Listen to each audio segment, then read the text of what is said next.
فرمایا کہ 7 ہلاک کر دینے والے گناہوں سے بچو۔ یہ کبیرہ گناہوں کے اندر پھر موبقات ہیں جو انتہائی برے ہیں اور بندے کے پلے کچھ نہیں چھوڑتے۔ ان میں سب سے پہلا الشرک باللہ، اللہ کے ساتھ کسی کو شریک ٹھہرانا۔ دوسرا گناہ والسحر، جادو، یہ دوسرا گناہ ہے۔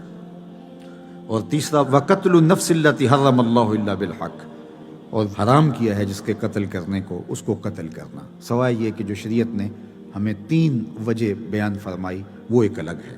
وَأَكْلُ الرِّبَا، اور سود خوری، وَأَكْلُ مال الیتیم، اور یتیم کا مال کھانا، وَالتَّوَلِّ یوم الزحف، اور جنگ کے دن پیٹ پھیر کے بھاگ جانا، وَقَذْفُ الْمُحْصَنَاتِ الْمُؤْمِنَاتِ الْغَافِلَاتِ، شریف زادیوں پر بدکاری کی تہمت لگانا، نیک خواتین پر گناہ کی، بدکاری کی، برائی کی تہمت لگا دینا۔ یہ 7 گناہ اللہ کے محبوب علیہ السلام نے بیان فرمائے، اور ان میں سے سب سے پہلا گناہ جو ارشاد فرمایا وہ فرمایا شرک ہے۔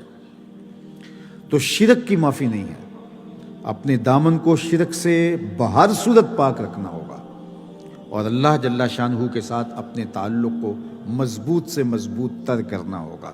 ہماری زندگی اسی کی چوکھٹ کی گداگر ہے، اسی کی دہلیز کی بکاری ہے۔ دوسرا شخص جو آج کی بابرکت رات کے اندر بھی نہیں بخشا جاتا وہ مشاہن ہے۔ ایک تیسرے شخص کا ذکر بھی ایک اور حدیث میں آیا ہے جو اس رات کو معاف نہیں کیا جاتا، جو ماں باپ کا بے ادب اور گستاخ ہے، آج جیسی بابرکت شب میں اللہ کی رحمتوں سے محروم رہتا ہے۔ 3 شخص ایسے ہیں قیامت کے دن اللہ تعالیٰ ان کی طرف نظر رحمت سے دیکھے گا بھی نہیں۔ سب سے پہلا العاق لوالدہ، پہلا شخص جو اپنے والدین کو دکھ دیتا ہے، والدین کو تکلیف پہنچاتا ہے، اذیت پہنچاتا ہے۔ اور بھی کچھ چیزوں کا ذکر ہوا، قتل النفس، اگر کسی نے کسی کو قتل کیا، آج جیسی بابرکت شب میں بھی وہ محروم رہتا ہے۔ قیامت کے دن جب اللہ کی عدالت لگے گی تو سب سے پہلا جو فیصلہ ہوگا وہ قتل کا ہوگا، سب سے پہلا سوال نماز کا ہوگا، سب سے پہلا فیصلہ جو ہے وہ قتل کا ہوگا۔ اور جس نے کسی ایک شخص کو قتل کیا گویا اس نے پوری انسانیت کا قتل کیا۔ حشر کے دن آواز آئے گی فلاں بندے کو گرفتار کرو، پکڑو، اور آتش دوزخ میں سلگتی آگ میں ڈال دو اس کو۔ تو جب فرشتے اس کو پکڑنے لگیں گے وہ آگے سے چیخے گا واللہ ما قتلت، میں اللہ کی قسم اٹھا کہتا ہوں کہ میں نے قتل نہیں کیا۔ فقیلات، اس کو کہا جائے گا من اعانا علی قتل مسلم ولو بشطر کلمہ جا یوم القیامہ مکتوب بین عینیہ آئس من رحمت اللہ، جس نے کسی شخص کے قتل میں آدھے جملے سے بھی مدد کی، قیامت کے دن قاتلین کی فہرست میں اس کا نام ہوگا اور اس کی 2 آنکھوں کے درمیان لکھا ہوگا کہ یہ اللہ کی رحمت سے آج مایوس اور محروم ہے، آج اس کو اللہ کی رحمت نہیں ملے گی۔ آدھے جملے سے ہلا شیری دی، کسی شخص کو ترغیب دی کہ پھر اس کی وجہ سے قتل ہو گیا۔ اور یہ اتنا بڑا جرم ہے قتل کرنا جس نے ایک شخص کو قتل کیا، بلکہ ایک روایت میں آتا ہے کہ اگر کسی شخص کے قتل میں ساری دنیا بھی شامل ہو اور اللہ اس کی سزا میں ان سب کو پکڑ کے جہنم میں ڈال دے، اللہ کو پھر بھی پرواہ نہیں ہے۔ یعنی قتل اللہ کے نزدیک کتنا بڑا جرم ہے۔ اور ہمارے دیہاتوں کے اندر بعض اوقات قاتل کو داد دی جاتی ہے کہ دلیر آدمی ہے، بہادر آدمی ہے، اس کا قتل ناحق کرنا، اس کو دلیری جرت کے ساتھ تعبیر کر کے اس کی حوصلہ افزائی کی جاتی ہے۔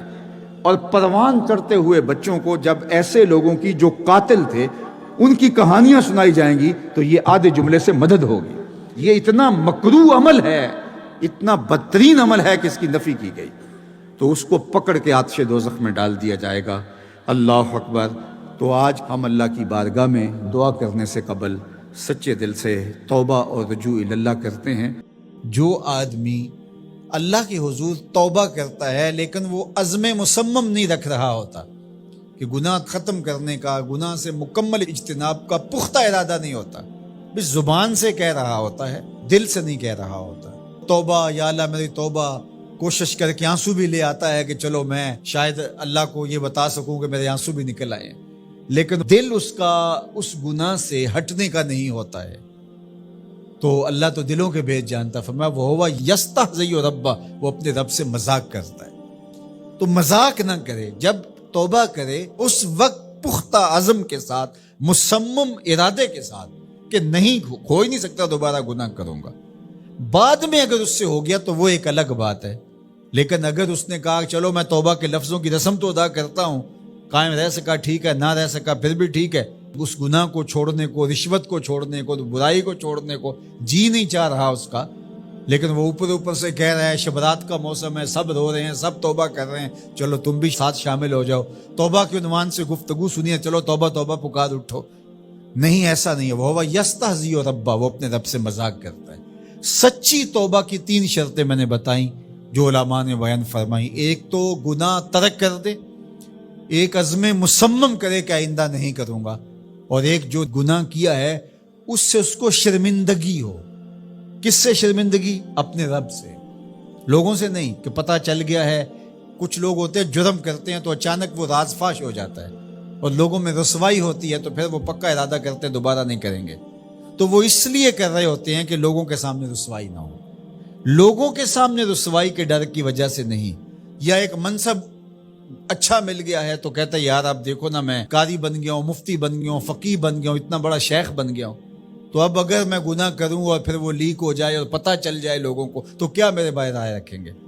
تو وہ صرف اپنے اس منصب کے لیے توبہ کر رہا ہے، حقیقت میں وہ اللہ سے شرمندہ نہیں ہے۔ تو علماء نے کہا کہ وہ پھر توبہ نہیں ہوگی۔ توبہ اللہ سے حیا آ گئی، اللہ سے شرمندگی کہ میرے مالک میں تیرا بندہ ہوں اور تیرے حکم کو توڑ رہا ہوں۔ سچے دل سے یوں توبہ کی، ارادہ پختہ کیا کہ آئندہ نہیں کروں گا، اور جو ہوا اس سے بالکل اجتناب کا ارادہ ہی نہیں کیا، اجتناب کر کے کھڑا ہوا اور توبہ کر لی، تو 1000 بار بھی آئے گا اس کا در رحمت کھلا پائے گا۔ لیکن اگر وہ مذاق والی توبہ کی کہ بس اوپر سے توبہ، اس کو پتہ ہے کہ میں قائم نہیں رہنا، تو وہ توبہ نہیں ہے، وہ اللہ سے یستہزی ربا، وہ اپنے رب سے مذاق ہے۔ توبہ کی، پھر توبہ کی، توبہ کی، پھر توبہ کی، پھر توبہ کر کے توڑ دی، میری اس توبہ پہ توبہ توبہ توبہ کر اٹھی، تو یہ توبہ نہیں ہے۔ توبہ یہ ہے کہ بس پختہ ارادے کے ساتھ کی جائے۔